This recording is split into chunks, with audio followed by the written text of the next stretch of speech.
Right. So good morning once again. Welcome to today's workshop, which we've titled Action Against Plastic Pollution in Africa Towards Effective Implementation of Policies.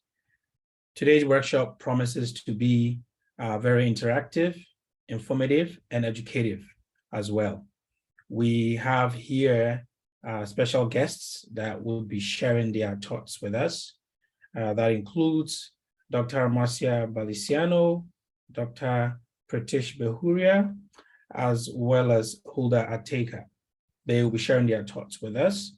And for those of us who are joining in, there will be opportunities in breakout rooms to participate in activities. We want to hear what you think about how policies in your country is working. Are they effective? Is the implementation process going smoothly? Does your country even have any plastic waste policy? We would hear from you. As we go on, please do put in the chat where you are joining us from so we get to know who we have on the call. We aim to achieve 4 objectives today. The first one is to have an overview of plastic waste policies across Africa.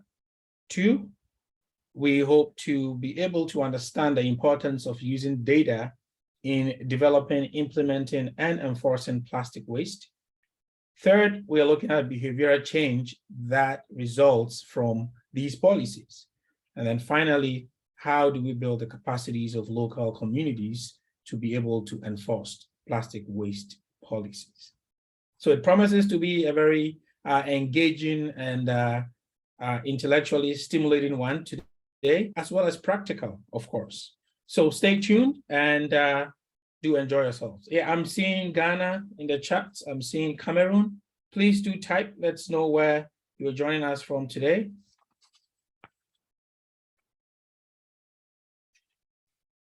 Seeing Kenya.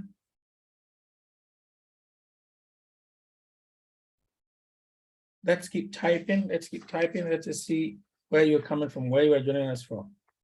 So far, we have 3 different countries here: Cameroon, Ghana, Kenya. Okay, Ghana. Again, a couple of people type in Ghana here.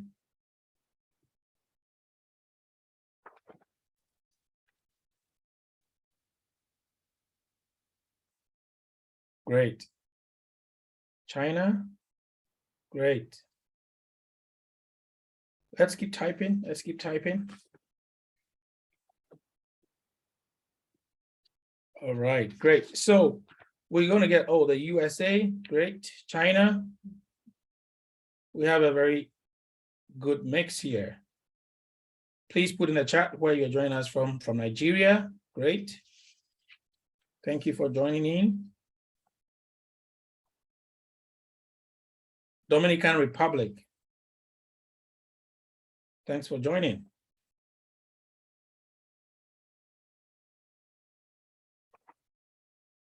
All right, so we're going to get to the start of the program by having a welcome address by Mr. David Ewusi-Mensah, who is a co-founder of Eco-Amet Solutions. And within Eco-Amet Solutions is the AFRICER team, which is the Africa Eco Reports team that put together this workshop. So Mr. David Ewusi-Mensah, if you are ready, please go ahead.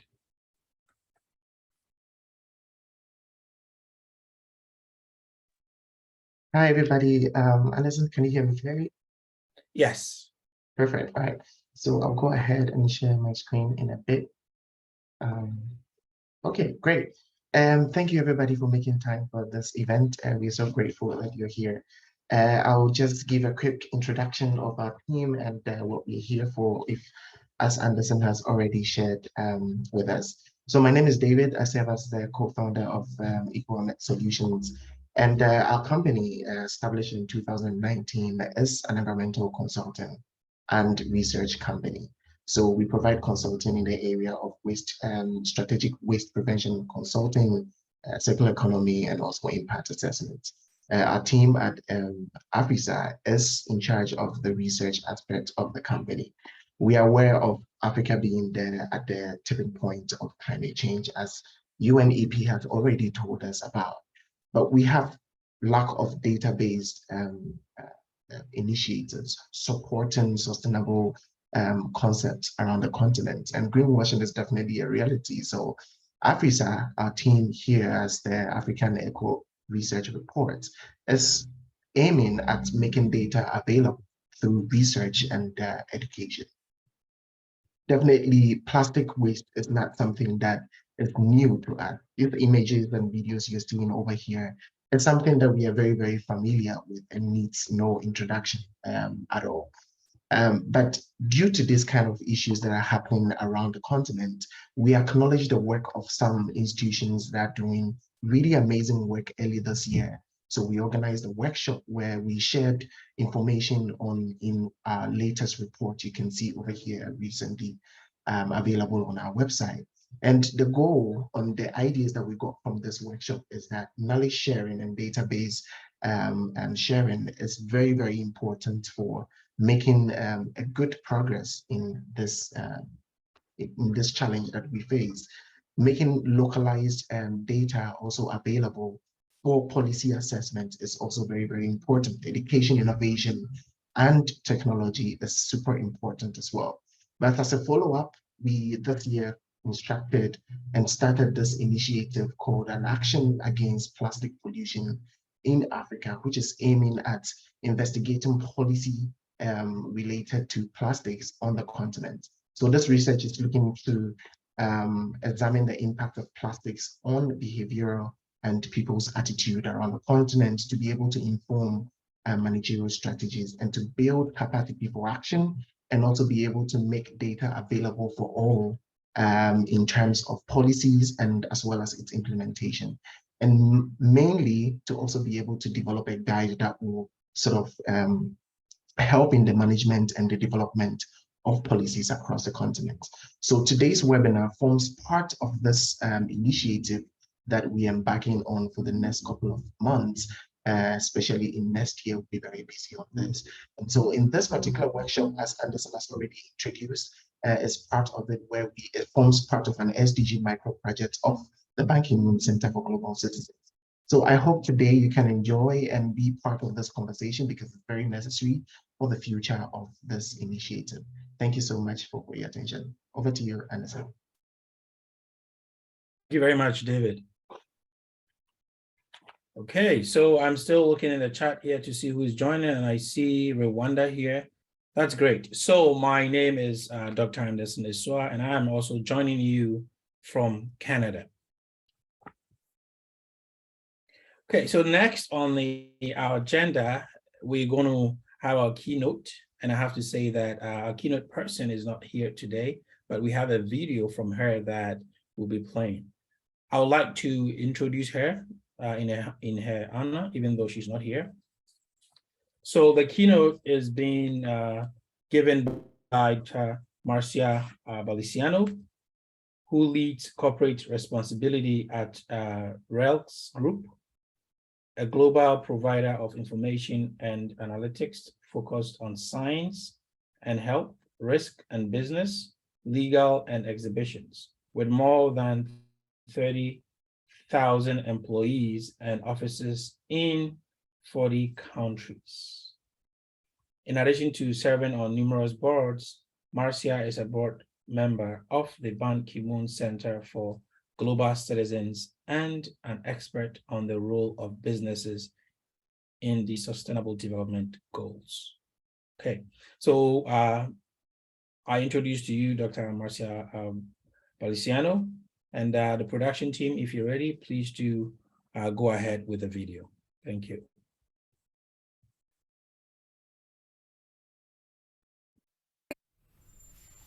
I am very pleased to introduce this important program looking at policies around plastics and in particular plastic recycling in Africa.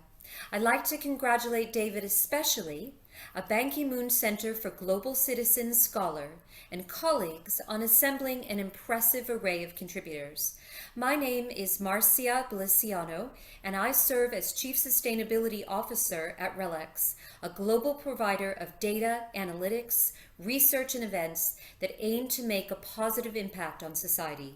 These are our unique contributions as a business, which include fighting fraud and furthering financial inclusion, progressing science and improving health outcomes, advancing the rule of law and access to justice, and fostering communities and accelerating the efficiencies of markets.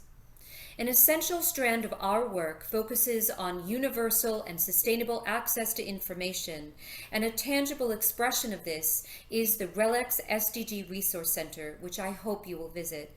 I'll ask David to post a link to it today in the chat function.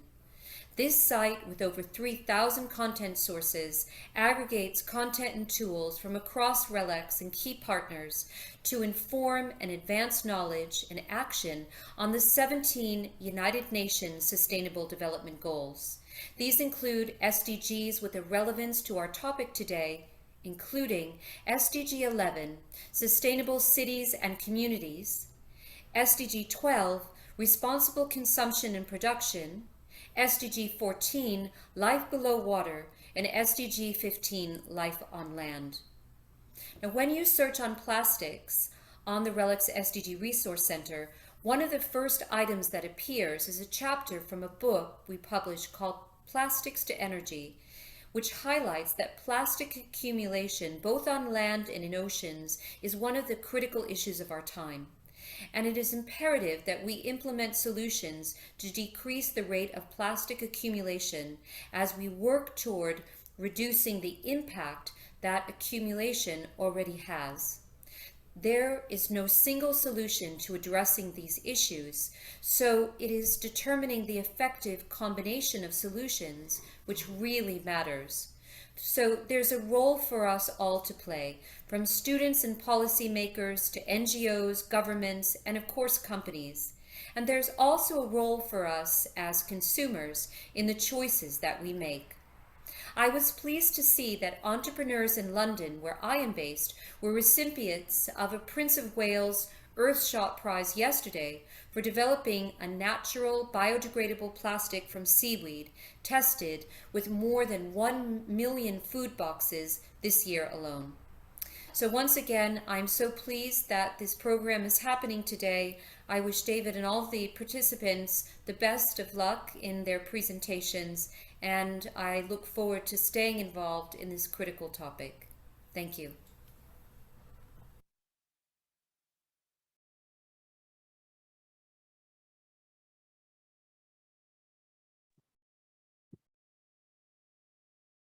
So that was from Marcia. Thank you, production team. And with the link in the report that she talked about, I put the link in the chat. So please do click on it so you can have access to it. Thank you. Okay, so next on our agenda is Dr. Pratish Behuria, who will be giving a presentation to us. We all talk about the essence of data in trying to manage plastic waste, and Dr. Behuria will be giving his insight and experiences in this field. I'm pleased to introduce Dr. Behuria to you. He is a senior lecturer or associate professor in politics, governance, and development at the University of Manchester's Global Development Institute.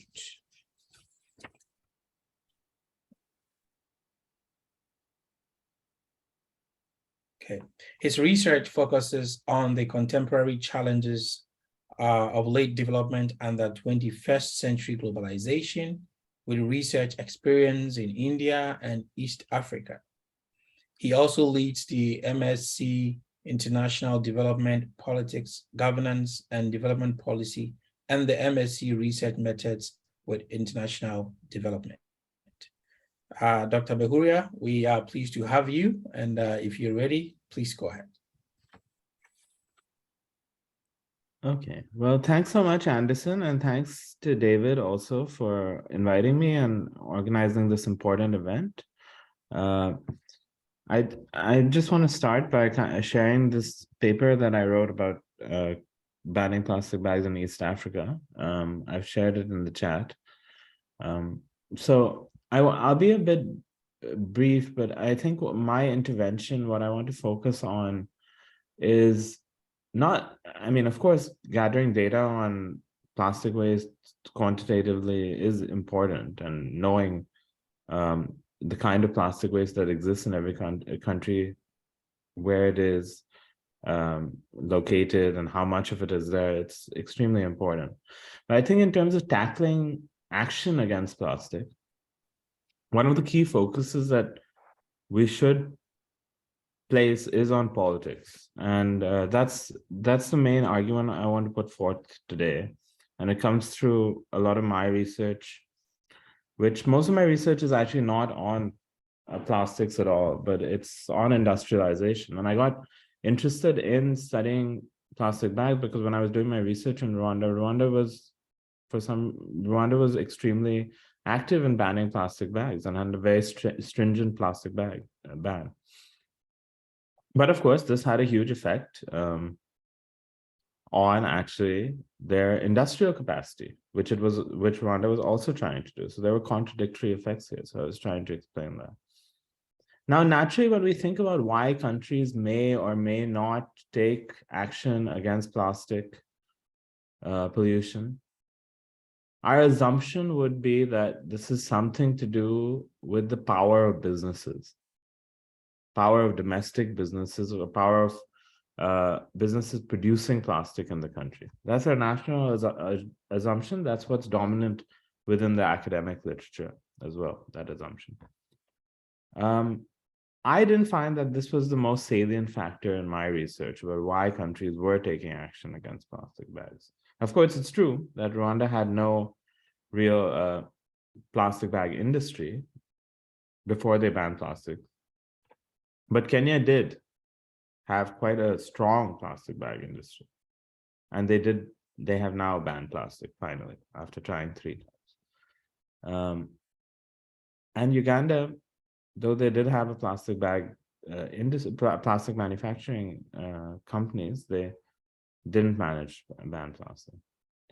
Our second way to think about perhaps why countries may take action against plastic bags is about the strength of green activism, for lack of a better term, around domestically, and the influence of perhaps transnational actors campaigning against plastic pollution. Again, it wasn't clear to me that in my research in Rwanda, Kenya, and Uganda, that there was any kind of shift in the power of domestic activists. What I found was, and I think this comes a lot from understanding at least the place of developing countries or most African countries within a very dependent global political economy, right? Of course, we remain in a world where most industrialized goods are produced in North America, Europe, and China, or East Asia, and the rest of the countries are quite dependent on, in terms of, since they have undiversified economies, they're more vulnerable to global commodity price fluctuations. And as a result, because of the comparatively less financial resources in most African countries, I would say, and most developing countries in general, there are financial benefits to pursuing environmental leadership on the continent. And of course, this was one of the main reasons why Rwanda was able to push through its plastic bag ban, while Kenya decided to try to compete once Rwanda had taken the lead. And Uganda, of course, is just less concerned with that, particularly since its discovery of oil. And I found that to be really the main concern. Now, the challenge with this being externally driven, the desire to combat plastic bag action, is it becomes less responsive to domestic needs. So that means that there's incentives to take action that gets headlines around the globe, rather than concentrating on the domestic demands of the population. And in that way, I think it's important to note that if we think about it in this way, we may be considering the wrong kind of plastic bag initiative, plastic initiatives, initiatives to combat plastic pollution. And basically, in relation to my original point about centering analysis of politics, understanding why governments are incentivized to do this, to take action against plastic pollution, may help us consider what is the best type of action against plastic. Okay, so I think I'll end there. I'm open to questions, of course.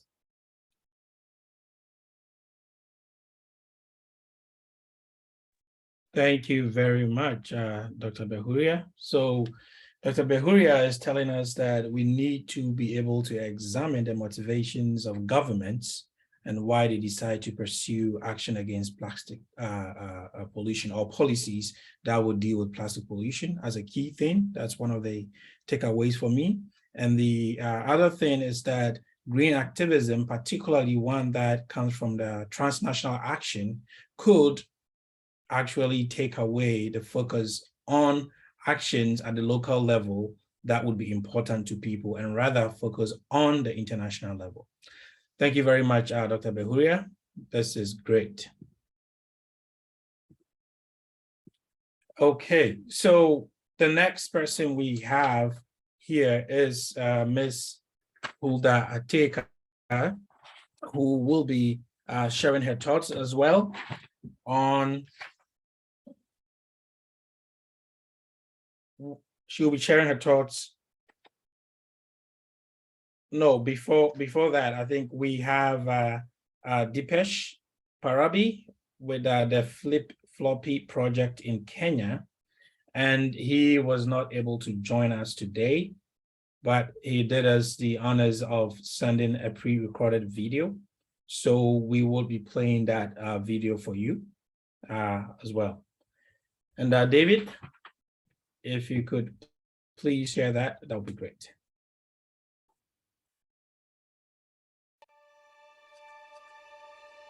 My name is Ali Abdullah Skanda. I'm born in Lamu County. I came up in a family of boat building.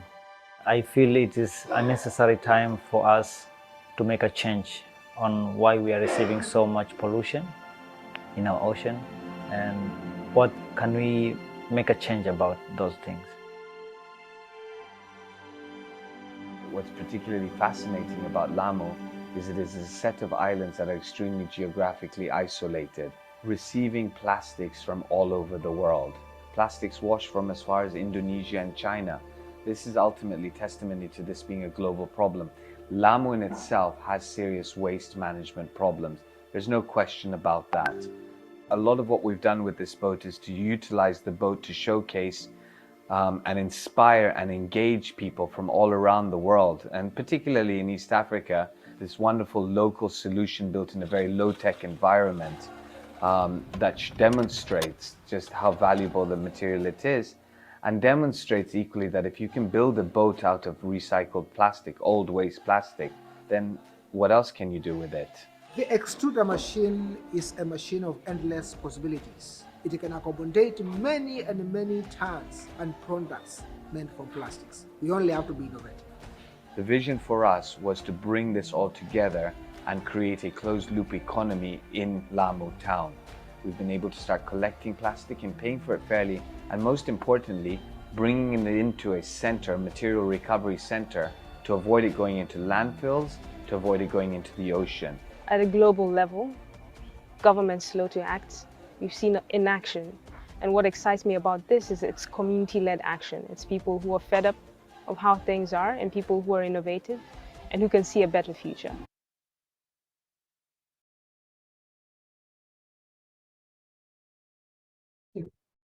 I understand the video is lagging, so I'll just restart it again. Yes, thank you, David.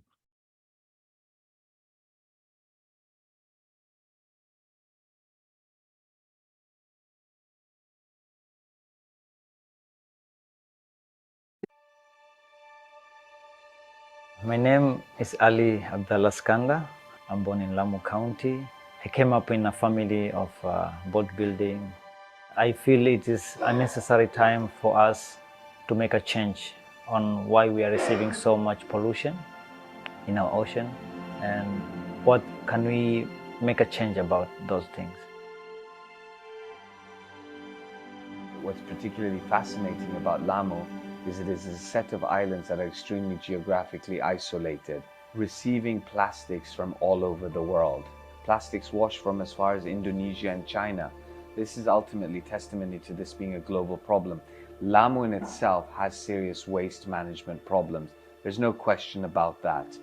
A lot of what we've done with this boat is to utilize the boat to showcase and inspire and engage people from all around the world, and particularly in East Africa, this wonderful local solution built in a very low-tech environment that demonstrates just how valuable the material it is, and demonstrates equally that if you can build a boat out of recycled plastic, old waste plastic, then what else can you do with it? The extruder machine is a machine of endless possibilities. It can accommodate many and many tons and products meant from plastics. We only have to be innovative. The vision for us was to bring this all together and create a closed-loop economy in Lamu town. We've been able to start collecting plastic and paying for it fairly, and most importantly, bringing it into a center, material recovery center, to avoid it going into landfills, to avoid it going into the ocean. At a global level, governments slow to act. We've seen inaction. And what excites me about this is it's community-led action. It's people who are fed up of how things are and people who are innovative and who can see a better future. And I think this is something we can see spreading around the world. It's people using their indigenous knowledge, their skills, their expertise to transform their waste into something that is meaningful to them. So we're doing it with boat building, and we see other people being inspired and using it to create stuff that excites them, just like boats excite us. We know that plastic works as a raw material to build boats. There's a dying heritage of boat building over here that has been rapidly eroded because of the use of fiberglass, which is a terrible material because it's unrecyclable. There is a lack of hardwood anymore because there's no more trees to cut down. Imagine being able to take this raw material, this problematic material that is abundant everywhere, and turn that into boats. Our plastic pollution can be handled. When you contain the community, put innovative ideas to practice, you can contain the mess. We are proving it with Lamu. It will replicate with the many other ocean towns. So if we get it right, they will get it right. Are the lessons that we are learning here replicable to other places around the world? I think this is the answers that we are trying to get right now. We've undertaken an expedition to determine the hotspots of where the plastics are accumulating, how bad it is, what kind of plastics they are, how degraded they are, what impact they're having on the mangroves, what impact they're having on the communities, etc. This allows us to create a baseline. And from that baseline, we can now have the scientific evidence to show us and guide us on the right path forward. When that boat is out there sailing, she is testimony, she is first-hand evidence to what is possible, and she's something that the local people can say, wow, this was made by my own community, by my own people. And I think that pride gives us that opportunity to say it is possible.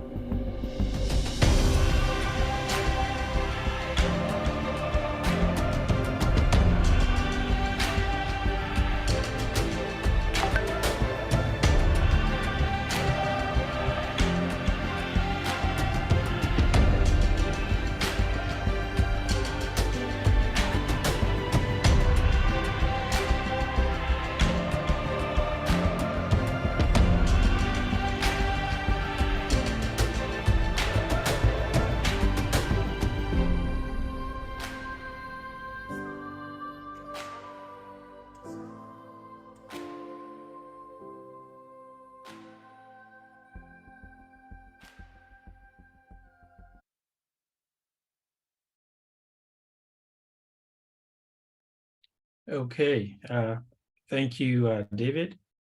And sorry to everyone whose video was lagging as they watched. I put it in the chat here, so you can click on that and have access to it. If you want to watch it once we are done with the workshop, that would be great as well. Thank you.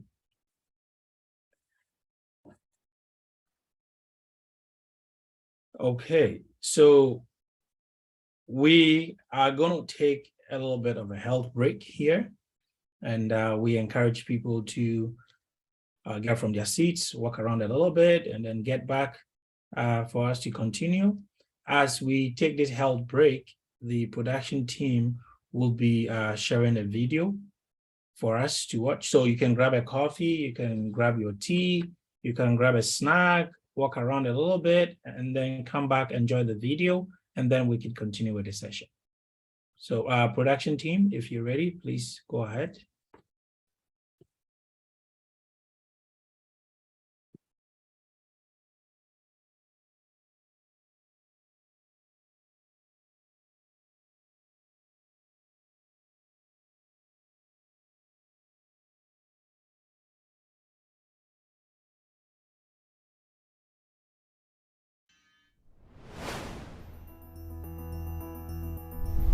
In Ghana, over 1 million tons of plastic waste are generated each year.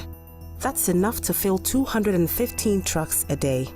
Much of it is unrecyclable and goes to landfill, and only 5% is recycled. Plastics chokes our gutters. When it rains, there is flooding. It's also destroying the habitats of animals and plants, as we have a lot of landfills around the country, around the city. But the plastics crisis has spurred a new generation of Ghanaian social enterprises to act. We are cleaning the environment, and at the same time, we are using the waste to do something meaningful. I'm able to create things that are not just artistic. I'm able to create things that have economic value. Plastic waste is actually value. It's resource for the plastic industry. By upcycling Ghana's plastic waste, these innovators are cleaning up the environment while also creating new jobs and opportunities. The sector has the ability to employ over 5 million young people in the country to create products and services for the sector.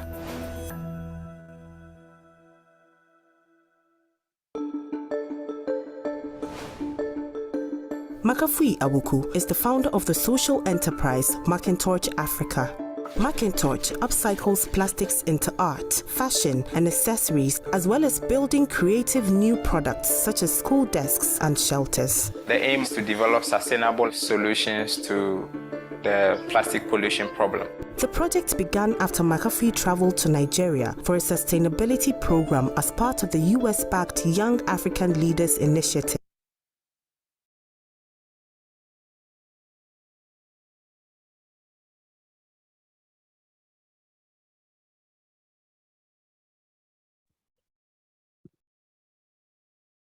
And sorry, give us a couple of minutes. We still get feedback that a video is lagging, and we are trying to deal with it right away. Thank you.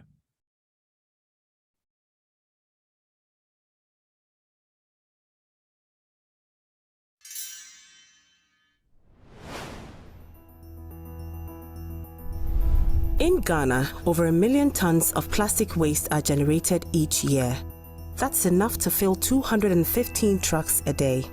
Much of it is unrecyclable and goes to landfill, and only 5% is recycled. Plastics chokes our gutters. When it rains, there is flooding. It's also destroying the habitats of animals and plants, as we have a lot of landfills around the country, around the city. But the plastics crisis has spurred a new generation of Ghanaian social enterprises to act. We are cleaning the environment, and at the same time, we are using the waste to do something meaningful. I'm able to create things that are not just artistic. I'm able to create things that have economic value. Plastic waste is actually value. It's resource for the plastic industry. By upcycling Ghana's plastic waste, these innovators are cleaning up the environment while also creating new jobs and opportunities. The sector has the ability to employ over 5 million young people in the country to create products and services for the sector.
In Ghana, over 1 million tons of plastic waste are generated each year.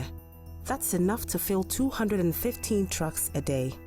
Much of it is unrecyclable and goes to landfill, and only 5% is recycled. Plastics chokes our gutters. When it rains, there is flooding. It's also destroying the habitats of animals and plants, as we have a lot of landfills around the country, around the city. But the plastics crisis has spurred a new generation of Ghanaian social enterprises to act. We are cleaning the environment, and at the same time, we are using the waste to do something meaningful. I'm able to create things that are not just artistic. I'm able to create things that have economic value. Plastic waste is actually value. It's resource for the plastic industry. By upcycling Ghana's plastic waste, these innovators are cleaning up the environment while also creating new jobs and opportunities. The sector has the ability to employ over 5 million young people in the country to create products and services for the sector.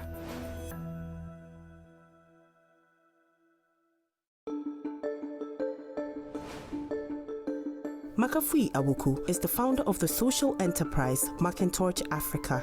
Macintosh upcycles plastics into art, fashion, and accessories, as well as building creative new products such as school desks and shelters. The aim is to develop sustainable solutions to the plastic pollution problem. The project began after Makafui traveled to Nigeria for a sustainability program as part of the US-backed Young African Leaders Initiative. When I returned to Ghana, I started to ask myself, what can I do to make an impact for my country? With a new sense of purpose, Makafui became known locally after he built a Christmas tree out of plastic bottles. I used ropes to weave through the bottles. I got a welder to make a frame for me. I made a tree. I went from home to invite people under the tree. I posted the videos and photos on social media, and it went viral. I realized that people were willing to do something about the problem if they found alternative sources of letting go of the plastic. One of Makafui's latest projects was to build a solar-powered bus stop made from 98% recycled materials. The bus stop provides shelter at one of Accra's busiest junctions. Over 200,000 cars use that stretch in a day, with over 1 million people seeing that installation every day. It's critical and it's important that whatever innovations and solutions we are creating, people can experience it. Another organization working to combat plastic pollution in Ghana is Asase, an NGO which trains and empowers local communities while creating economic opportunities around recycling plastic waste. People who collect, pick, and aggregate the plastics are normally marginalized. So Asase is to empower these people to cash in the plastics that they collect. Asase's first project was to set up a recycling center, which is now employing almost 60 people in the community in which it operates.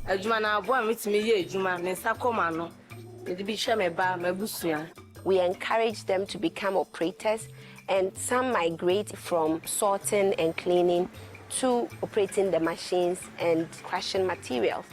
While providing new jobs, the center is helping alleviate some of the pressures of plastic waste in Ghana's environment. In the next 3 years, we are projecting processing 6,000 tons of plastic per year.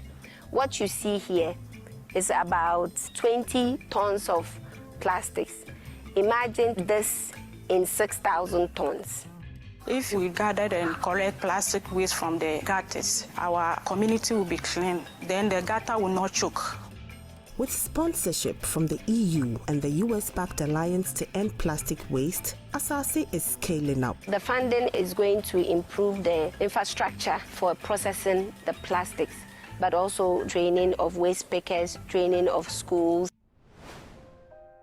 Another enterprise dedicated to upcycling plastics for social good is the Social Youth Drive Foundation. What we do is we collect waste plastic to build classrooms, public toilets, and libraries for the rural communities. Adiza Mohammed plans to build a solar-powered classroom and library in a rural community in Ghana, where children have limited school infrastructure. Education is the key to success. When we have more people who are doctors, who are engineers, the country or the economy will develop. My biggest motivation is to One is to see an environment clean and then free of waste. Second is to see that every individual, especially a child, has access to education. In the face of a global plastic pollution crisis, Ghanaians are taking matters into their own hands, creating upcycling solutions that are kickstarting new jobs and learning opportunities.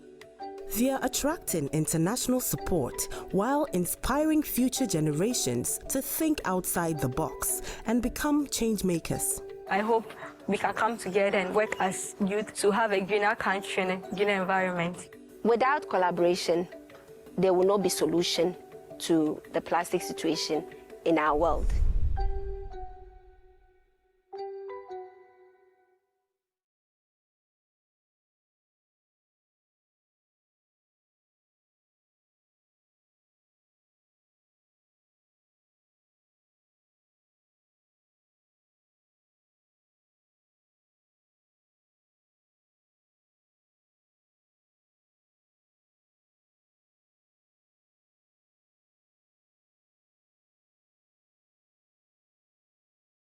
Great. So our health break is over. I hope you got yourself a glass of water, coffee, tea, or some snacks. We're going to move now to our panel discussion. And in this panel, we have Dr. Behuria, whom you've heard from already. And then we have Ms. Hulda Ateka, whom I'm going to introduce. Hulda is a principal associate at ALN Kenya, Anjawala and Kana, and a member of the corporate department. She focuses on corporate and commercial law, capital markets, employment, mergers and acquisitions, competition law, and other regulatory matters. Her interests include supporting the firm in ESG matters, especially handling the Flippy Floppy project, whose vision is a world without single-use plastic. She also co-chairs the firm's pro bono committee, which is charged with the leading the pro bono initiatives of the firm. Ms. Ateka, you're welcome. So, Dr. Behuria, yes, if you can also put on your video, that would be great. There is a direct question for you, and I'm going to start with that before we get to others. So Lucien wants to know that it appears that Rwanda was your most success when you did your research in the 3 countries. That's Dr. Behuria. So she is trying to find out what was the key drive to success in the country, and are there any affordable alternatives in place? And are there locally made or imported from other countries? And by that, I'm guessing maybe she's talking about locally based solutions, or these are foreign-based solutions coming in. So this is directly to you, Dr. Behuria. Please, if you want to respond to that. Yeah, thanks so much for the question, Lucien, and thanks, Anderson, as well. Yes, you're right. Rwanda has had one of the most stringent bans in Africa, I mean, in the world, really. It's not to say that there isn't still plastic in the country. Of course, there is still plastic that comes into the country. There was a government strategy to support substitutes. Initially, for example, but that's been met with varied kind of outcomes, I would say. There was a existing paper bag company that tried to capture a bit of the market, but it left. That was an Indian investor in Rwanda. Then a lot of diaspora-owned businesses did come up, but these are still more small scale, I would say. Currently, in terms of substitutes, a lot of it is imported. That's my understanding. Although, of course, there are more and more Rwandan companies trying to fill that gap. Yeah. Okay, thank you very much. And for all of us on the call, please do put your questions in the chat. As the panel runs, I'll be looking at the questions. We have a question and answer session. I'll allow the panel to be responding to the questions you have. Okay, so good to have both of you. And there's some very interesting questions that we have regarding the topic for today. And we would like to hear your experiences and your knowledge on them. So one of the questions is, how can local authorities garner support to implement plastic waste policies? We are looking at a local level, not more of a top-down approach, or even if it's a top-down policy at a local level, how would authorities be able to get the support to implement those policies? So, Ms. Atika, I don't know if you want to start with us. Yeah, I can start off. Thank you very much for having me here today. So I think the greatest power that local authorities have is their closeness with the people at the local level.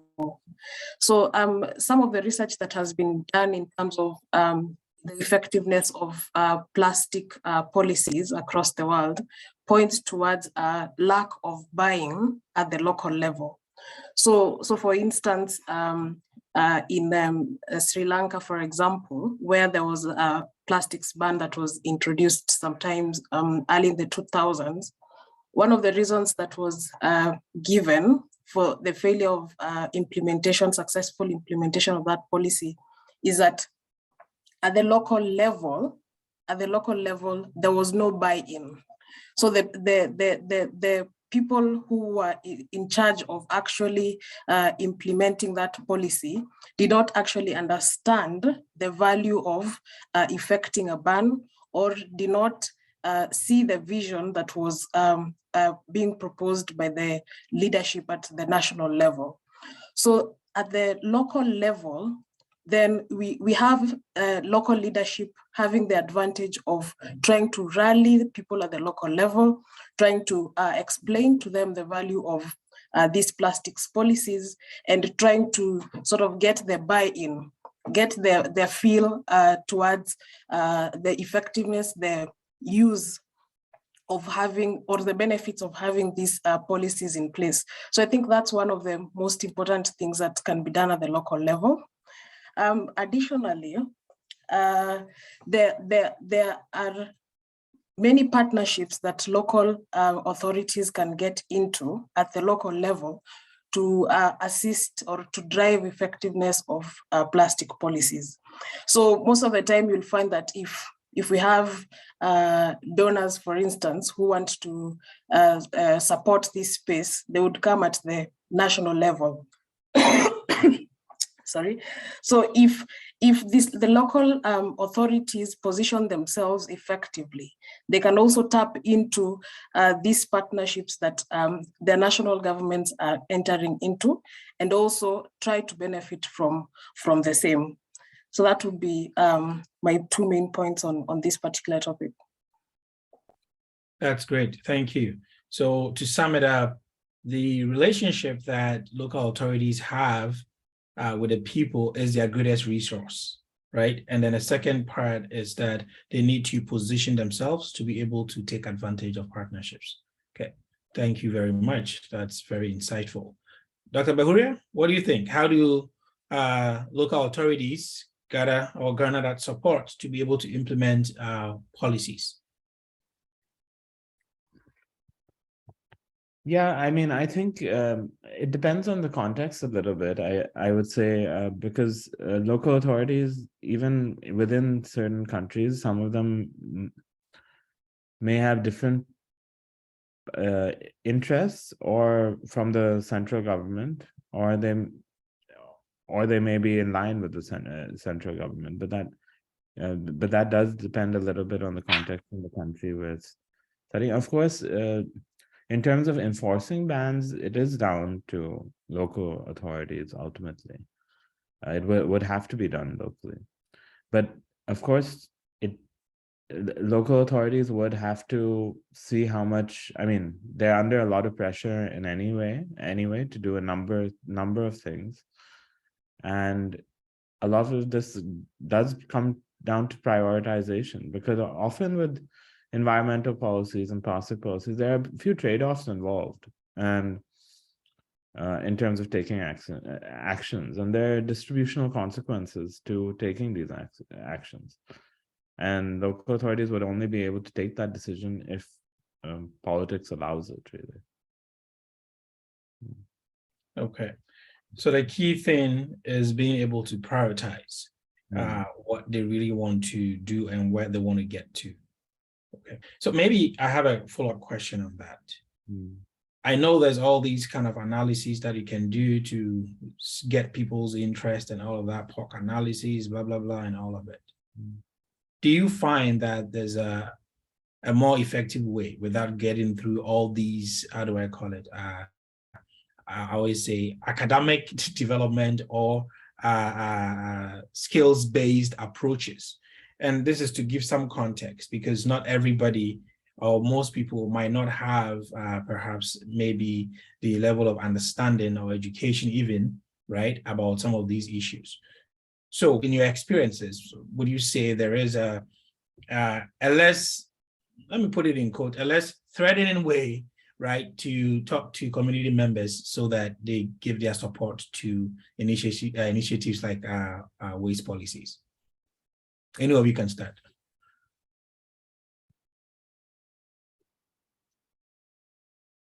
Hulda, do you want to start? I think local authorities have another advantage that at the national level it's not really an advantage, or they actually wait upon local authorities to feed them with information on the same. So local authorities have the data on the impact of plastic waste. And I think it would be very easy for the local authorities to use this data, so they can tell each day how much plastic waste is generated from the local community, what the immediate impact of that waste is at the local community level, and it's very clear at that point what can be done in terms of immediate solutions to address the plastic waste that is being generated by the community.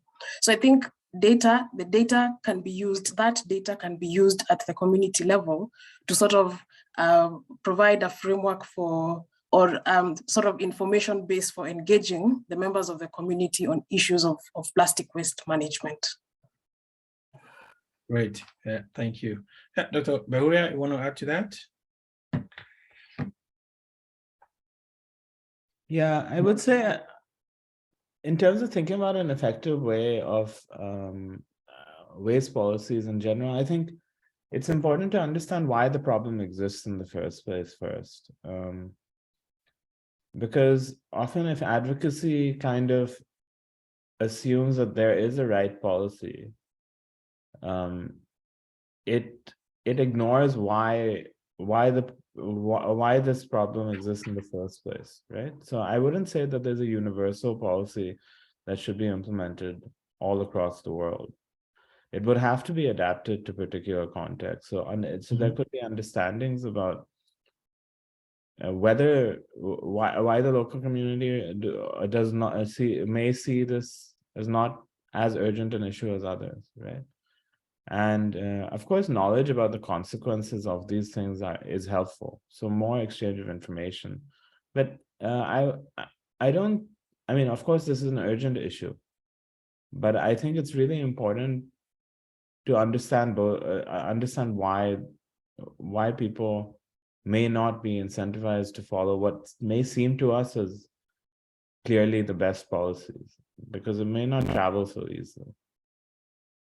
Yeah, sure. I Yeah, I'm still waiting to see where I can find a best policy on anything. It doesn't really exist anywhere. But what both of you have said pushes me to the next question about local capacity building. Okay, how do we build the local capacity about plastic waste in the first place and even the policies? Let's even assume that it's a top-down policy. Okay, top-down policy that didn't involve people at the local levels, right?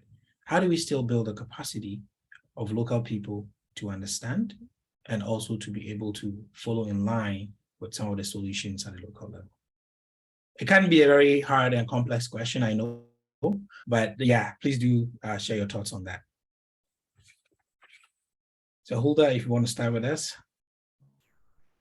Yeah, I think we can start with the most obvious, education, trying to educate the masses on issues of plastic and impact of plastic waste. So that can be the more obvious starting point. Rallying the youth, who might have more time in their hands to attend such sessions, putting together a very simple curriculum, explaining, what is plastic, what is the plastic waste, why is this a problem, and all that. So I think education, that literal education, could be a good starting point in that regard. Okay, great, thank you. I would say, yeah, similarly, of course, I agree with Hulda completely. But, these are complex things. It's not easy. I wouldn't say other parts of the world have got the plastic problem sorted. It's an incredibly difficult, because in terms of the entire value chain around it, in terms of recycling, there's a long way to go. There's just a long way to go, right?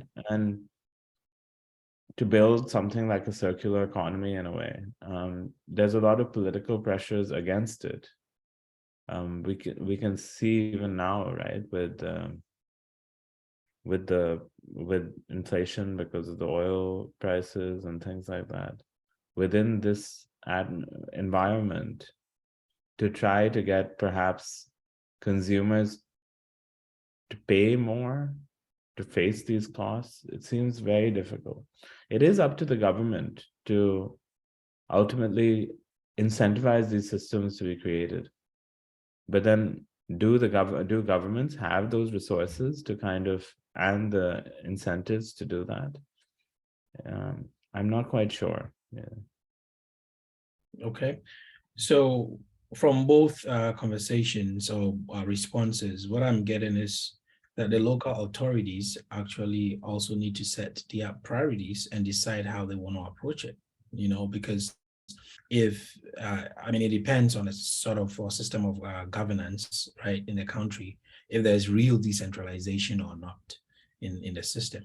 And even if we say real decentralization, what is it? And where is the money coming from? Normally, it's still the central government bringing some money in to support. So perhaps being able to mobilize resources locally would be good to support whatever they receive from the central government, and perhaps be able to embark on education programs. Of course, know that what the priorities are, and not to feel that everybody else is doing perfect. You know what I mean? I think that's a good starting point, is that, yes, it's an urgency.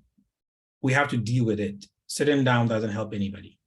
But then when you're starting, it shouldn't be as though everybody else has gone 1,000 years ahead of you and you can't do anything, and before you are demotivated not to do anything, right? Every little small action counts. So if they can prioritize, I think, and be able to raise some revenue at a local level, that would be great. And like Hulda said, it might be even interesting to have the youth, if they are passionate about some of these things, you wouldn't need to motivate them much, because they'll go out there, right? If they understand what it is, they would go out there, organize their friends, colleagues, whatever it is, to be able to push forward. And that could be a great source of local level capacity building. Okay, thank you. So we have, I have one more question for me, and then I'll take questions from the audience as well. What would be some of the effective strategies to overcome the hurdles or the challenges that countries do face, right? African countries specifically do face in trying to implement plastic waste policies? The challenges, the hurdles, and all of that come in, how would they be able to overcome or at least circumvent some of them to ensure that whatever policies that they have developed would be effective? I don't know if Hulda wants to start again with us. No worries, no worries.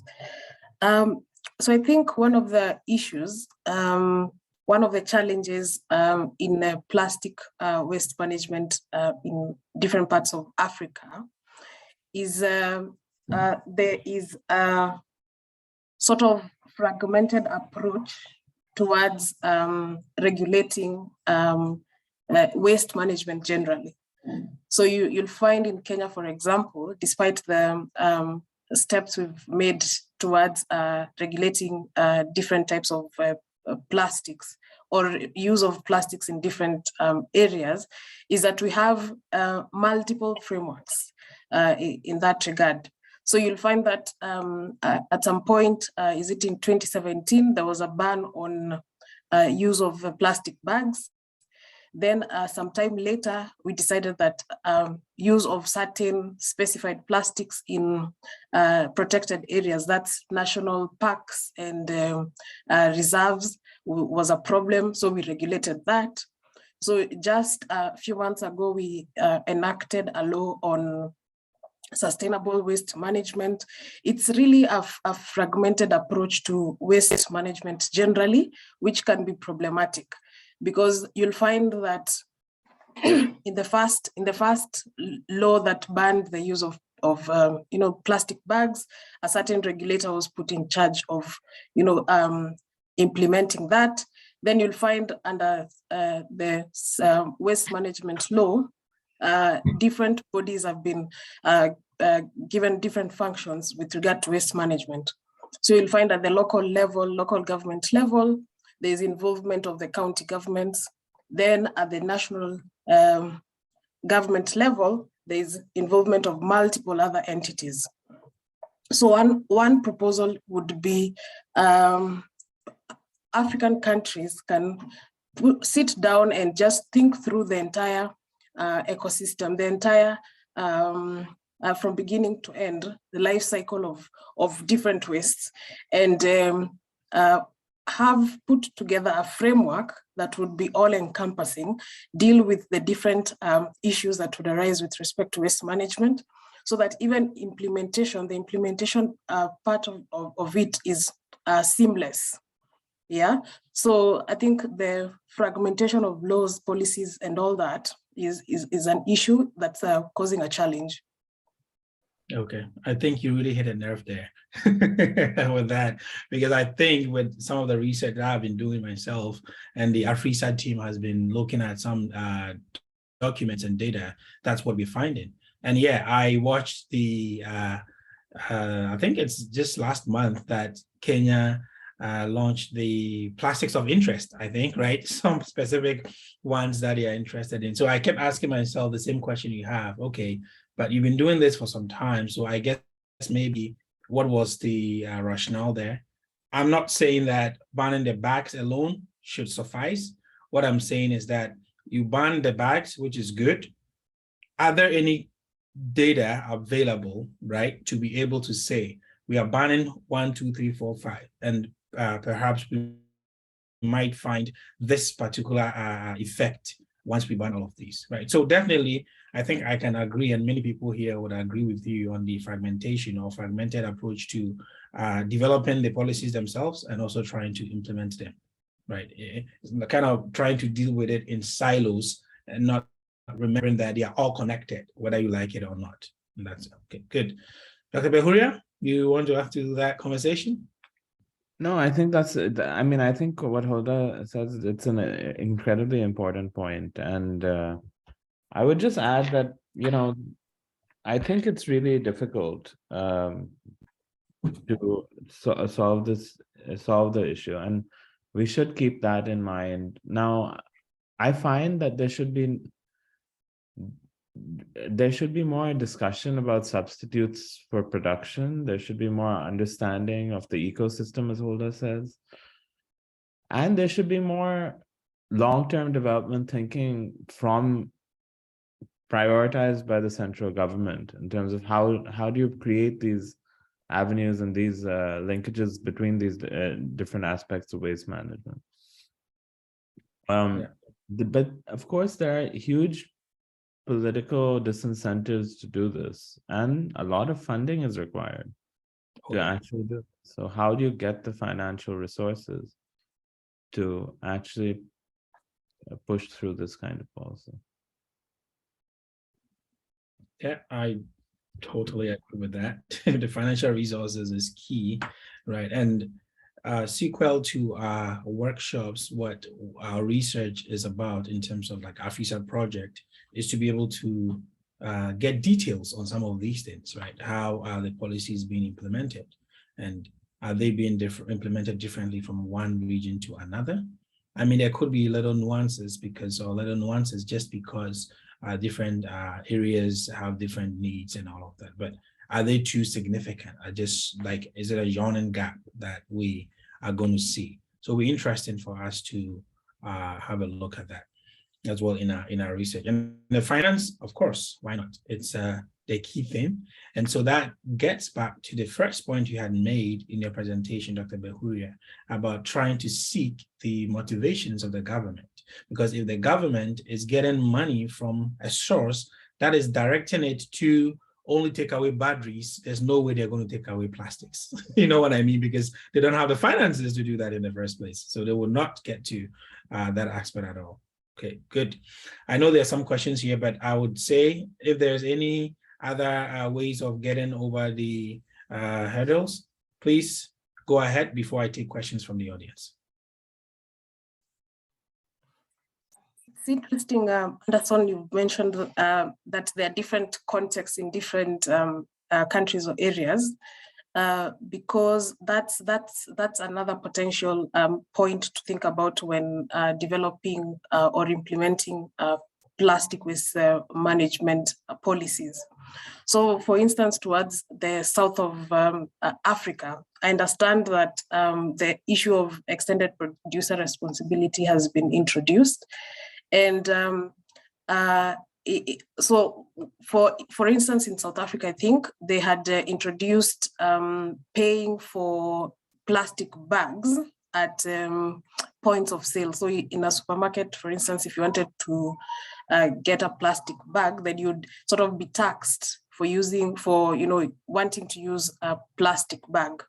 Mm-hmm. So in the context of the country, I understand that people simply just took on that cost. They were happy to pay the extra whatever number of cents required to acquire a plastic bag and use it after their shopping, for their shopping. So I think the point there would be understanding the context of each country before adopting policies in relation to plastic waste management, as opposed to sort of just borrowing from other jurisdictions because you've seen they've worked there. Yeah. Consider the context, consider maybe behavior of the people in that country or community, the social economic background before borrowing and attempting to implement such policies. Yes, and I agree with you. And I say, be on an ascending order. Don't put everything at once. Start with one EPR policy, that's extended producer responsibility policy, on something, see how it progresses, move to the next, right? Or add to it as you go, instead of lumping everything together and then you don't even know how to regulate or even implement them. Good, thank you. So I have a couple of questions here directly to Dr. Behuria. So in your research in Rwanda, did it come up that traditional values and practices contributed to the stringent ban on SUP's success?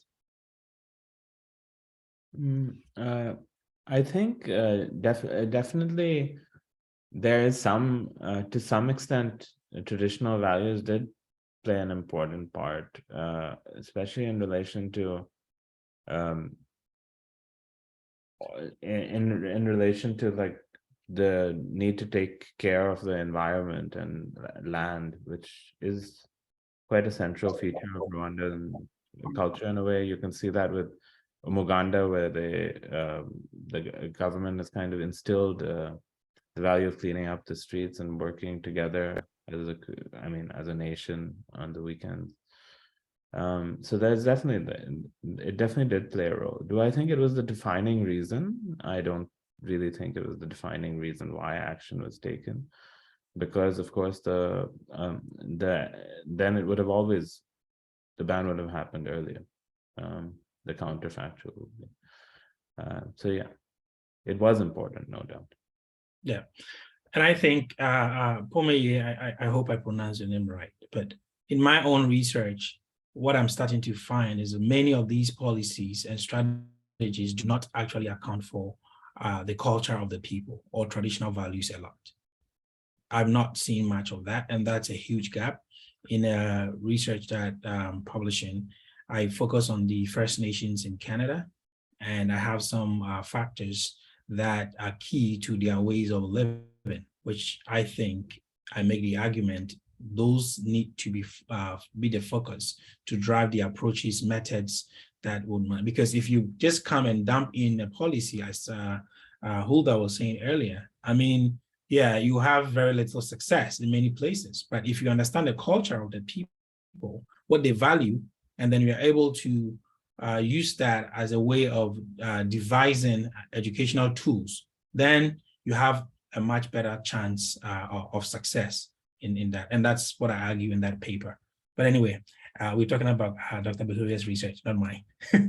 So there is another question from Pomeye, who says that, what do you perceive to be the future of single-use plastics when the world is working towards the just transition from fossil fuels to renewable energy, knowing that 99% of single-use plastics are end product of oil?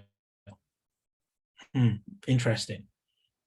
So what would become of single-use plastics, right? We are transitioning to renewable energy and single-use plastics. So I guess to put the question another way is, are we still going to have a lot of single-use plastics in place? Are we going to have better alternatives? What do you think?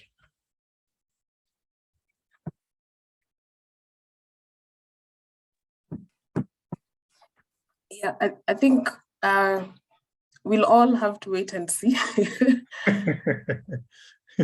Yeah, but I think increasingly, the past few years, there's been a lot of rallying towards, ending or banning the use of single-use plastics. So whether this will take effect, whether this will be as successful in Africa as other parts of the world which are taking this a bit more seriously, will be something we'll have to wait and see. But I believe that there's a lot of goodwill around trying to reduce single-use plastics. So hopefully in the next few years, we should be seeing a decline at least in the numbers that are produced and used. Don't know what you think, Dr. Behuria. No, thanks, Hulda. I agree with you actually completely. I think, it's nice. I mean, we are on the way perhaps to having an energy transition, but we're quite far from it. I mean, it's not even happening. It's definitely not happening in the West. It's not happening in India or China. In the sense that, yes, there's more renewable energy being generated, but I mean, there's more coal being produced as well, especially in China and India. So, I mean, I think it would be very welcome to end single-use plastic or decrease it at least, but I think it will still take some time, but there's good positive signs that's about. Yeah. Alternatives is what I think the R&D should go into, and not just any alternatives, renewable alternatives as well, or easy to recycle alternatives. Otherwise, we'll be in circles. We'll come back and the next few years, we'll be talking about the same thing here. So the final question from the audience, and Delali is asking Dr. Behuria, if you have some critical examples of specific data relevant information used in generating plastic ban policies, particularly in Rwanda. Was there any data generated in trying to develop those policies? Did you find that? And how is that different from some other countries that have used data? There was, prior to Rwanda banning plastic bags, actually quite a few years before they banned plastic bags, there was a report done by the government that estimated plastic waste in the country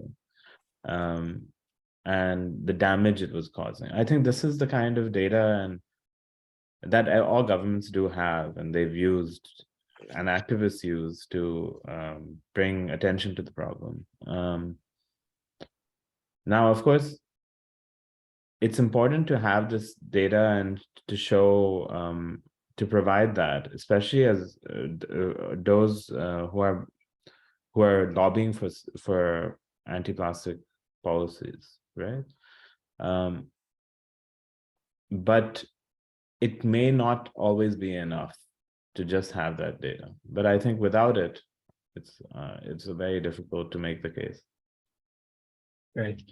Good. So we're wrapping up the panel discussion, and I want to thank you both for your insight and also sharing your experiences. This is great. We'll come back to you in the program. I'm just trying to summarize a little bit of what we've discussed so far. One key thing is the relationship between local authorities and the people at the local level is a resource that needs to be tapped. We are also looking at priorities or prioritizing at a local level. Also partnerships of local authorities. They should position themselves to be able to partner either external or internal organizations that seek to make a change there as well. And then local level data being utilized within a locality as well as at the national level is also important. We've also looked at education and awareness creation. So creating a curriculum, for example, the youth, a simple one that would be able to be more encompassing and not just for people who have been in, I call it a four-walled school or institution, but across the board for everyone to be able to learn from. And also in terms of dealing with hurdles with implementation, we need to stop the fragmentation of implementing the waste policies.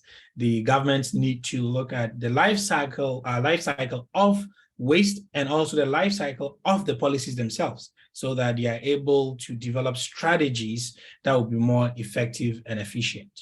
The next to deal with the situation is financial resources to do that. And if you're going to get financial resources from an organization, a country that has some specific needs, it will be hard for you to be able to do your own local level, develop your own local level policies to that effect. And finally, understanding context before any African country decides to, I'll use Hulda's word, import a policy is very important. Look at your own context, understand what would work for you and what would not work for you, and that would be good in terms of developing your own policy. So both of you, once again, thank you. This has been really, really great. Okay, so we are going to take another health break. So please walk around a little bit. I know we've made you sit for a while.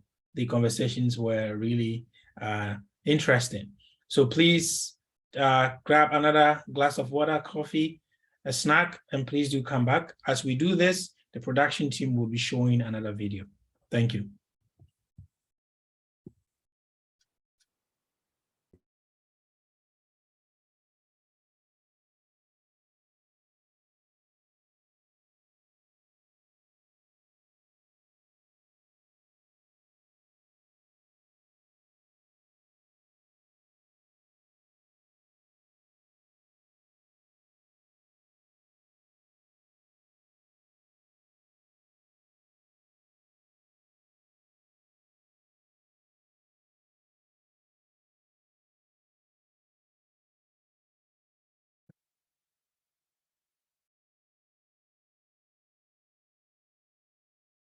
I live in a very small community called Batapo in the Buni region of Ghana. Over here, plastics have become a very convenient way of packaging for everybody. We eat from plastics, we drink from plastics, we even wrap our local foods such as kenke with plastics before cooking them. The effect of this is that we see plastics flying all around our environment, especially in our farmlands. This affects our health, it affects our ecosystems, the health of our ecosystems, and even agriculture. I believe that the plastic pollution problem does not have solutions. It has a single solution, and that solution is to place a ban on the production of these items. Some people may argue that we need to find alternatives before we call for a ban on these items. But I say that there are alternatives in the system, but people are not patronizing them. And people are not patronizing them because the plastic bags are less expensive. So I would say that we need to place a ban on these items. And once there is a ban, people will be forced to find healthier alternatives. And in the end, we would have healthier ecosystems, we will have healthier bodies. Our water bodies have been polluted with plastic materials such as the bottles and the wrappers. Now, eco-conscious citizens is telling all Ghanaians to say no to single-use plastic bags. They are actually destroying our environment, water bodies, and contribute to most of the filth in our open spaces and gutters. And these contribute to flooding. Now, recent studies have shown the presence of microplastics in aquatic life and livestock, and this poses a danger to our health as human beings. Plastics take ages to decompose and are harmful to the environment. Now, we appeal to all Ghanaians and people around the world to use biodegradable, reusable, and eco-friendly materials when shopping or packaging food. And also, government institutions and private sectors should partner and find solutions of reducing the single-use plastics in the system. There are quite a number of recycling units at Tema, such as CESA, which takes your plastic bottles and recycles them. If we can do this and we can segregate our waste properly, this would help us help the environment and sustain our ecosystem. Hello, I'm Pasi Marunji from Democratic Republic of Congo. I'm the founder of Maxi Compost, a waste management company based in Lubumbashi, DRC. So basically what we do at Maxi Compost, we compost. So we produce organic fertilizer for farmers using organic waste. We don't just stop there because we all know plastic waste is also a big issue in our environment. So what we do currently, we partner with recycling companies to recycle our plastic waste. So we have these PET which are recycled by our partners. We also have these HPGE which are also recycled by our partners. So this is how we contributing our own culture into managing plastic waste in DRC. According to the Global Plastics Outlook, the amount of plastic waste generated across the globe has doubled over the past 20 years. The key drivers of this rising plastic usage is 1, increase in human population, and 2, income levels. Plastics waste are causing adverse impact on human health.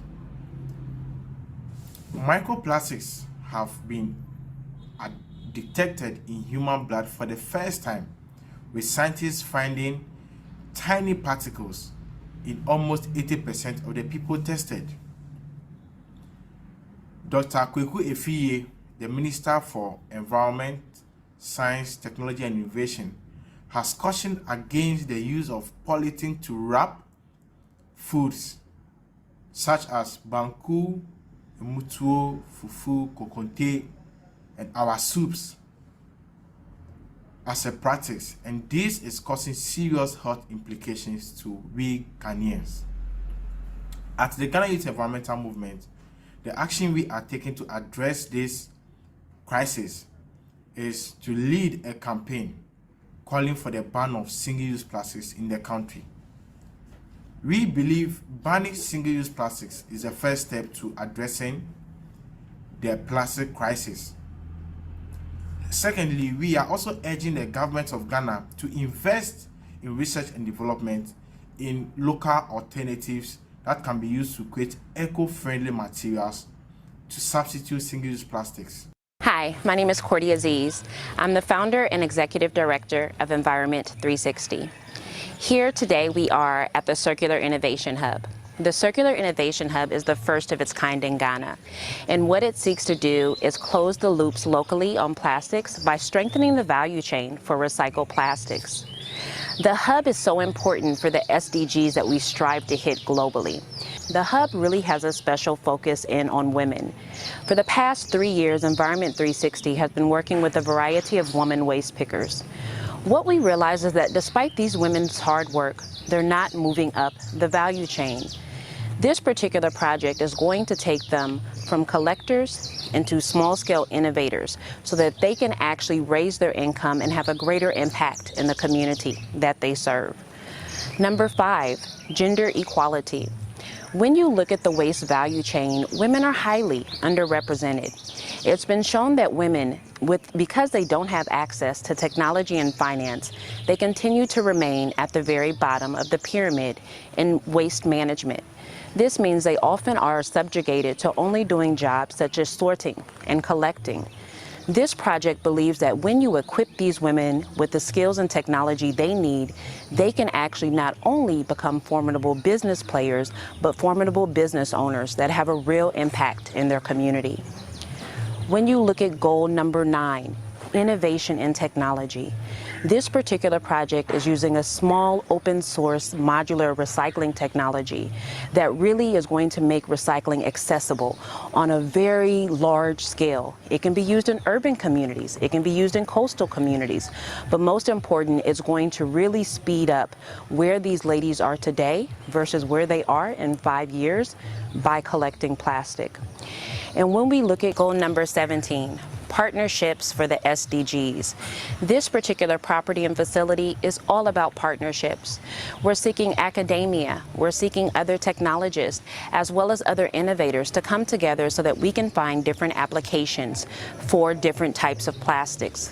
Here at the facility, we'll be working with PP and HDPE mainly, but it's our hope that we'll be able to close the gap on a large variety of plastics using partnerships.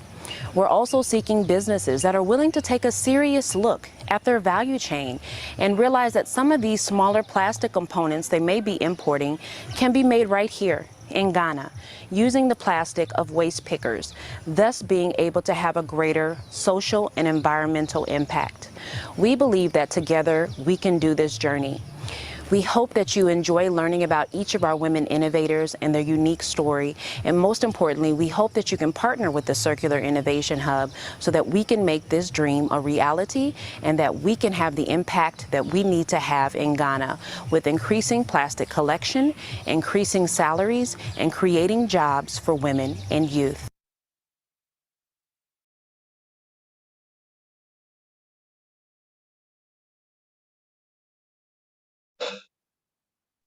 Thank you, production team. So we are moving to breakout rooms now to have participants also share their views and their knowledges on some of the topics that we've been talking about. So the AFRICER team members will be leading these conversations and they will report back to the plenary once we are done. So please do get involved with the conversations, and we hope to see you back here very soon.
Eugene?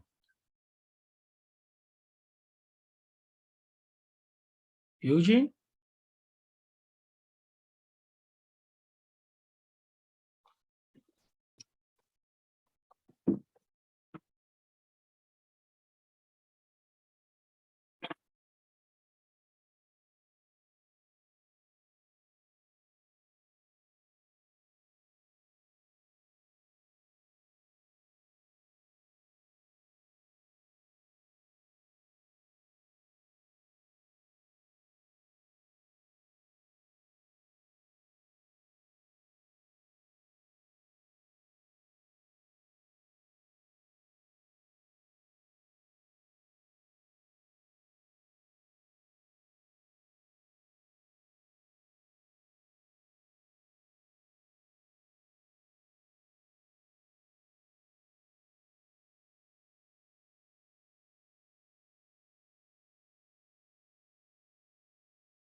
Looks like we're the only ones here.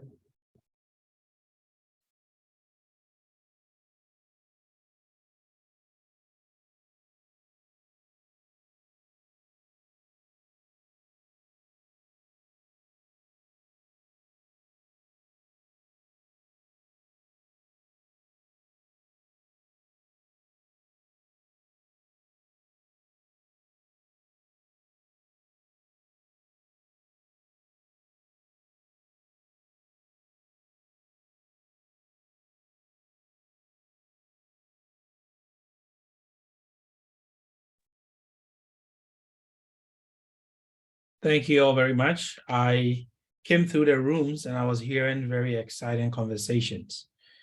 All right, so the AFRICER team leads, if you could please update us on what was discussed, the key things, so we can move on to the second breakout rooms, that would be great. So for group one, Felix? Okay, thank you. So I was in the room one where Collins, Gamely, and Sarah Poe, and they spoke from Ghana. So they gave Ghana's perspective. I think they acknowledged that there are some form of policies that have been put in place, sort of. However, I think there's a problem with the implementation because they've not really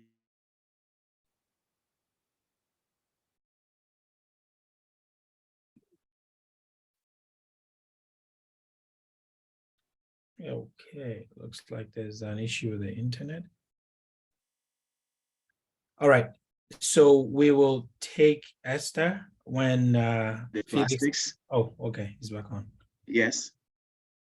Yeah, Can you hear me? yeah, you cut out, so we couldn't hear you. Okay, sorry. So Collins and Sarah actually give recommendations that there's the need to do more education at the local level. There's the need to also do more advocacy with regards to the children who are coming up in the basic schools, the high schools, for them to understand the need to gradually ban SUPs, as GEM has been advocating, and also there needs to be a political will to sort of help enforce these policies that seem not to be working.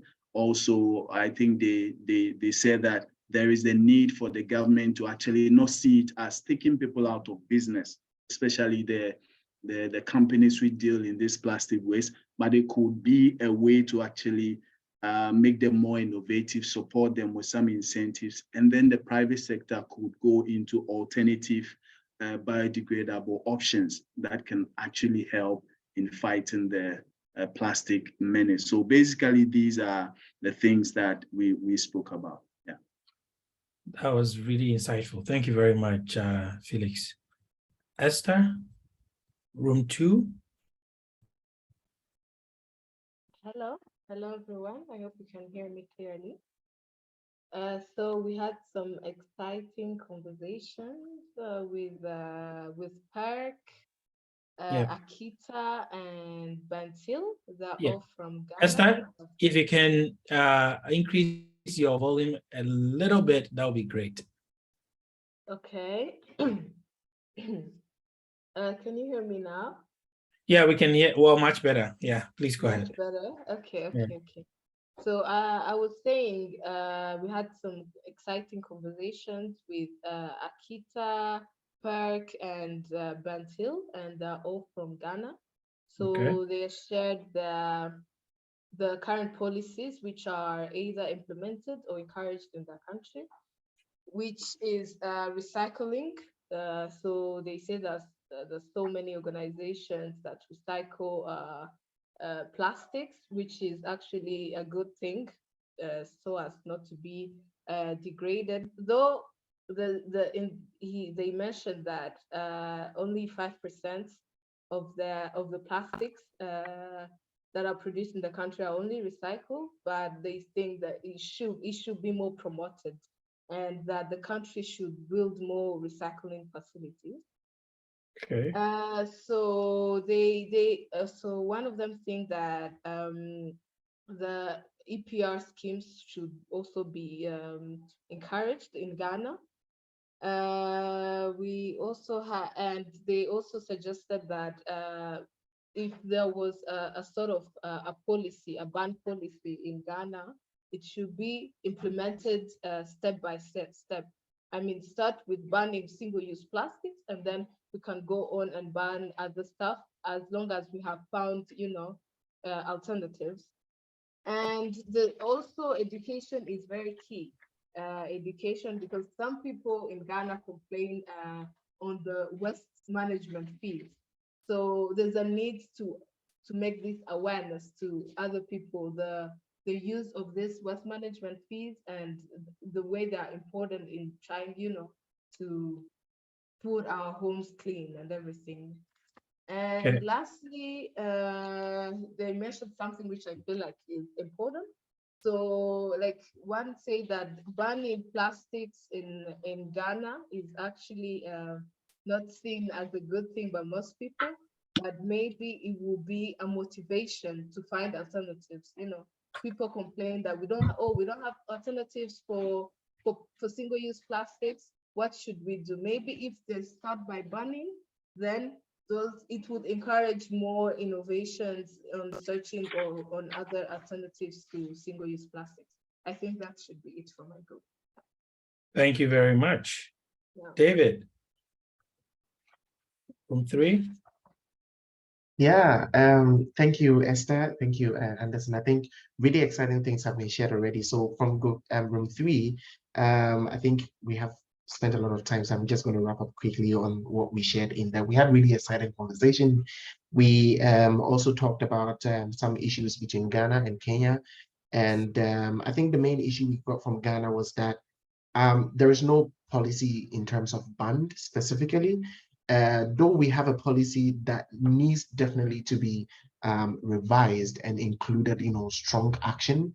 I think they also shared the same thoughts with other people from the other groups that the policy implementation is really, really an issue in Ghana.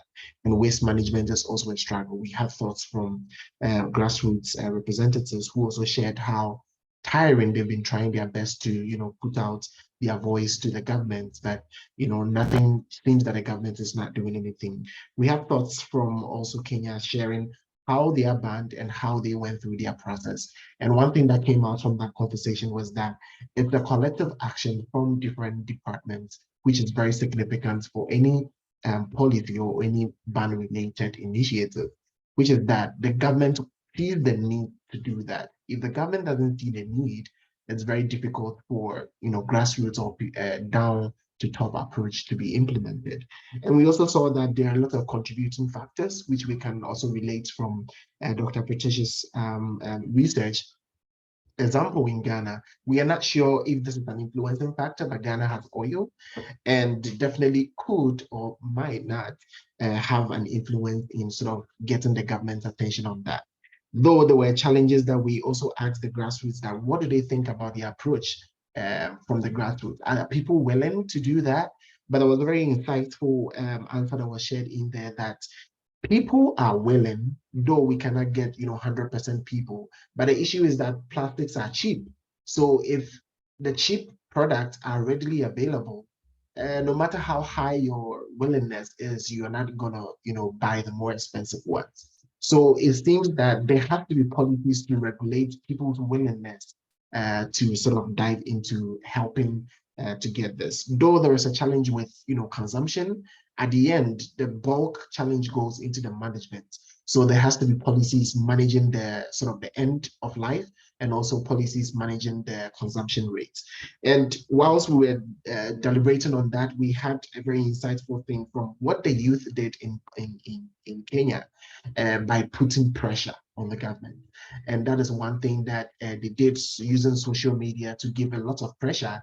And of course, that was from a very research-backed initiative to be able to identify why the government should ban it or why the government should have strict policies. So this and many exciting things were what we talked from our group. Yeah, thanks to all the guys who shared their thoughts. Thank you very much, David. Okay, Davidson. Yeah, probably we're the last group under this breakout. We had a quite an interactive session with my guys. You know, we were there with Nana Minta, Delali Mensa, and William from Kenya, Minta and Delali are from Ghana. So what we basically came to realization is that in Ghana, we don't have a standby policy, which, you know, has to do with banning the use of single-use plastic. But we have fantastic policies, you know, that are on ground. According to them, the major challenge for those policies, you know, is the implementation, you know, and then one of the challenges is also the lack of political will from the politician to actually push for the swift realization or the implementation of such policies. And then they came to a conclusion that if such policies must be effectively implemented, and then coming to a point where the citizens must actually agree for single-use plastic to be banned, then there should be an orientation. The people at the grassroots, a massive orientation and awareness has to be taken so that people can realize the importance of what it means to ban the use of single-use plastic. And then they also said the citizen must adopt the struggle to be their personal own, not being allowed to see it as a kind of a struggle purposely meant for other people, pushing it on their own. But when the citizens adopt the struggle as their personal own, then the push will be that of a collective one.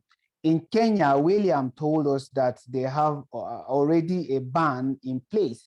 And then that came to being as a result of the entire struggle, different people from civil society organization, non-governmental organization, and people even in the politics that, you know, are holding critical positions that have pushed towards the realization of this particular policy on ground.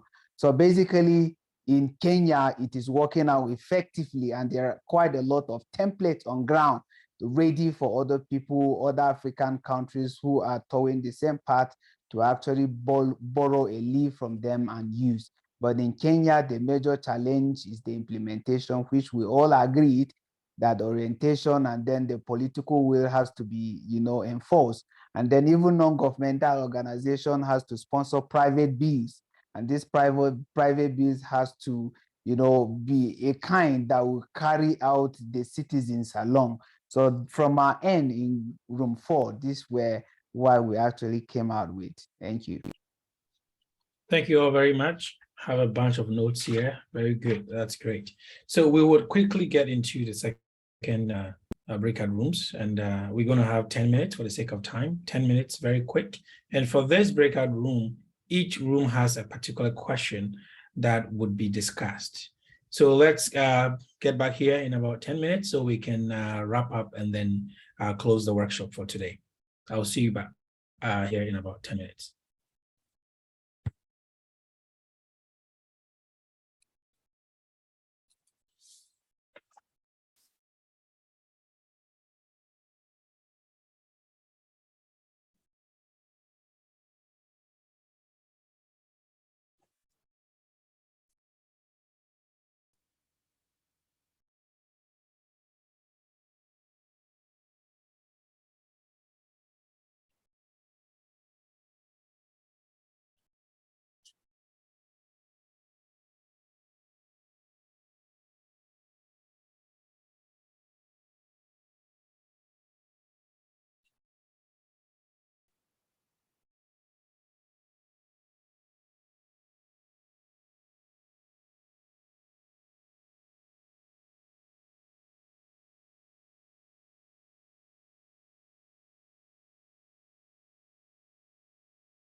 Mama Akita, are you still online?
Yes, do not fight me. I know I cut people off. I know that, but definitely, yes, time is running very fast, and we have to try and wrap up. I mean, we can stay behind and have some more conversations, but yeah, I know you need more time. Don't worry. Let's just try and wrap things up. I just admire the passion that people do have in the conversations. All right, so we'll start with you again, Felix. If you can please give us a quick summary of what. Okay, so since we are far behind time and you need a quick summary, what we had to look at was, what do you think will be the response of people in your country or community should plastic waste be banned? Right now, the panel that I had, they were of the view that even for people to react towards the plastic ban, they will need to have a certain knowledge about its use. So if they don't really appreciate or understand the effect of plastic waste pollution, then definitely they will not bother about it being banned completely or not. So that's a very important factor. And then I think one of the things that also came up is that Sarah from GEM said that she had worked with some people or focus group, schools, churches, and all that. And she has come to understand that banning it completely is actually good, but then people will not really be happy about it, because for now, that may be the main, option that they have. And so there needs to be more advocacy. So just like the glass bottles, they had to take time to, get rid of it, to transition to plastic use. Is the same thing that we have to do. We need to give more time, but then other options that will help. I think Collins also made mention of the fact that we need to pilot these implementations. And so you don't do it generally, you have to do it within a specific space or community, and that would actually give you more ideas. So you don't face implementation snacks if you have to do it on a larger scale. So at least you have some knowledge of the challenges. There needs to be progressive information, the implementation, public awareness, which is important. And then also there should be intentional collaborations between CSOs, government agencies, as well as integrated policies by defining the trade-offs. So basically, this is what would help in case that you would want to ban plastic use within the community or in a country. So basically, this is what we talked about. Thank you. Thank you very much, Felix. I know there's a lot you could have said, but thank you. So Esther, next, very quick. Okay, I'll try. Like 30 seconds. There's no way you're cutting me off again here. Anyway, so we were assigned to talk about the topic was besides from banning plastics, what other strategies that can be used to effectively manage plastic waste? So first, we acknowledge that the banning of plastics, whether it's single use, it's very key to have an effective waste management. Some of our participants put it is like to banning is like to stop a tap of water in order to reduce the flooding. So he puts this in a sort of way that actually makes sense to us. So we're acknowledging, the banning is very key to effectively manage, these plastic waste issues. And again, we emphasize that, ban will motivate, will trigger innovation to find alternatives. So other than that, we can also promote other initiatives to reduce plastic waste. That is reasonable to regulate and encourage people to have a reasonable consumption of plastics.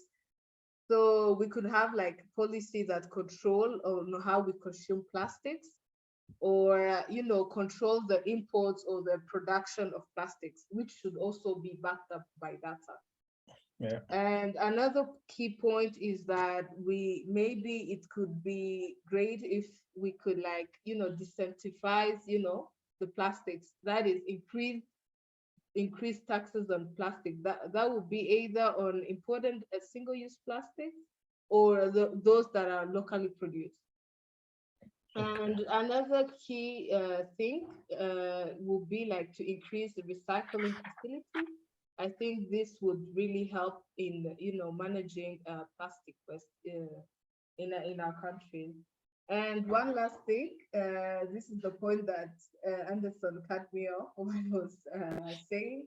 Anyways, it's this study from Brazil, Sao Paulo. So they really have implemented this EPR scheme where, like, every industry, when it comes into business, it has to have this environmental permit. And this environmental permit is part of the EPR, scheme.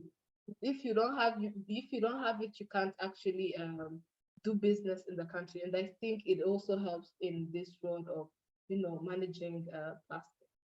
Yeah, I think that was it from our group. Thank you very much, Esther. At least I didn't cut you off. That's good. David, you're next. Yeah, yet again, we still needed more time to dive into the conversation, but briefly, our main concern, our task was to discuss ways that we think authorities can be able to enforce these laws and be able to do that. And we started from the point that, well, even before the rules or the policies will be made, the youth who are actually trying to ask for this should know why, right? Because it seems the government, I mean, now we can say that they cannot say they do not know. They do know, but then why, right? Because I'm sure they're also thinking about political reasons and also, economic stuff and stuff like that. So as we have example from Kenya where they've enforced and they put pressure, the youth have to know why they are asking for this. And this has to be definitely backed by research for sure. And also we realize that one of the means we can actually get everyone involved to make sure that the policies that we have are working is through education. And we also got some thoughts in there that, I mean, how can we make the education more effective to everybody?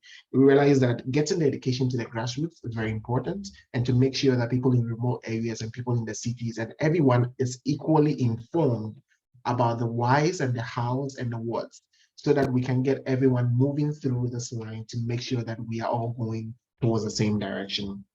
Of course, there are things to also include in this education, like considering languages, which means that the education has to be brought to the people's level in terms of how they can understand in terms of language, and also to accessibility, like bringing it to social media. So if we can see government authorities sharing these kind of initiatives on social media, like we did in Ghana, with some of the new policies that are coming out, not related to plastics or waste management at all. But how do we able to effectively do that? If we can bring that same line to plastics or plastic policies, that could be an interesting thing. And we also got an interesting input from involving children in this whole approach, because we realize that normally these things are really like, let's get the adults doing this. But sometimes you get the kids come home and then they are like, okay, mommy, daddy, we did this in school, and then the kids can actually get even the adults involved in this, because trust me, these kids have their ears all around and they can know what is actually going on. So more insights were coming in, and then we got the breakout to come back. Thank you. Well, I take the blame. That's okay. I really like that last point about the intergenerational transfer of environmental knowledge from kids to the adults or people in their households. It's actually an area of research that there seems to be some more interest to see exactly what the processes are involved in transferring those knowledges. Thank you. Davidson, you have the last point. Yeah, from our end, I think we basically talked about the policies need to be taught, from the grassroots to all other strata, levels that are there, so that people can get the needed information they need before some of these things can come to place. But effectively, some of these policies can help in, the waste management in terms of reducing the pollution, the environmental hazards, and then, improving the health standard of standard living of the people, and then making the country a very safer and clean one. And then, when some of these policies, are quite, implemented again, it will help in the aspect of, sending the nation or bringing it to, a very competitive one in terms of, climate change. This is what we were able to, come out with in our end. Thank you very much. So, I mean, there's a lot to summarize, but if I'm going to mention 3 things from these breakout sessions, one, we are looking at developing the policy in the first place, getting people involved in the process of developing the policies so that when the policies are developed, it becomes easier for it to be implemented. The second thing I've seen is advocacy, as well as education, and providing education not to just people who already are aware of what plastics are and the challenges they cause, but making the education accessible to everybody in the country in such a way that people can understand it easily. The third one that came up is political or government will. And I know that it's not just government at national levels, especially for countries that do have a decentralized system. So this is government at each level to have that will, to showcase them on social media, same way as they push for policies that they are very much interested in. Great conversations, guys. Just that we don't have too much time, we would have discussed a bit more. So these are quick summaries of what has been discussed so far in the breakout rooms. Great. So we are winding up here. The next is we're going to have Hulda to give her closing remarks, and then we'll come to Mr. Felix to provide a closing remark, and then we can leave. So Hulda, I know you've mentioned a lot of things, you shared a lot, but we just like to hear closing remarks, and then we can try and conclude. All right. Thank you very much, Anderson. I think what's happening here today is what should be happening. The fact that we're having these conversations, we are, in a sense, building capacity amongst ourselves. And it's a collection of everyone I've seen here today is interested in this particular issue of plastics. And I think it's good that we're having these conversations at this point in time. It's good that we are raising the very vital points that we need to think about, we need to research on, and we need clarity on in terms of finding a way to influence policy in Kenya, and not in Kenya, and in Africa, and to make sure that the policies that are adopted in relation to plastic waste management are effective once they are put in place. So I think it's an excellent session that we've had today. We're having the right conversations. We are sharing ideas across different experience levels, different interest levels, across different countries, which is amazing. And I think this is how we should carry on forward within the continent, just trying to get as much input from our neighbors, even beyond on this particular issue. And I think we are certainly on the right track, and I think we should keep learning from each other. Thank you very much, Hulda. So Hulda is encouraging us not to stop. We should keep going with the conversations, with our actions, in our attitudes, behaviors, people we meet, so that we can be able to form a very strong force to cause change. Thank you so much, Hulda. Okay, so Mr. Felix Ado will be giving us the closing remarks. Felix, if you're ready, please go ahead. Thank you, Anderson. So distinguished guests, participants, ladies and gentlemen, it gives me a great pleasure to address this closing session. So allow me to first convey special thanks and appreciation to the Ban Ki-moon Center for Global Citizens for supporting this workshop. Also to Dr. Marcia Baliciano, Dr. Pratish Behuria, Huda Ateka, and Jawala, Peck, and the team from GEM, CSO's grassroots, all over the African continent, for sharing important knowledge on the importance of plastic waste policies in Africa, how to generate policy-relevant data for managing plastic and implementing plastic waste management policies to achieve desired attitudinal and behavioral change. Also, I thank all the participants who have attended the workshop, raised pertinent questions, and shared experiences on action against plastic pollution in Africa towards effective implementation of policies. And to the AFRICER team at EcoAme Solutions, well done for the great work you put in to ensure we have a successful workshop. Your weeks of preparation was not in vain. I would like to congratulate all of you for your dedication and engagement in this learning experience.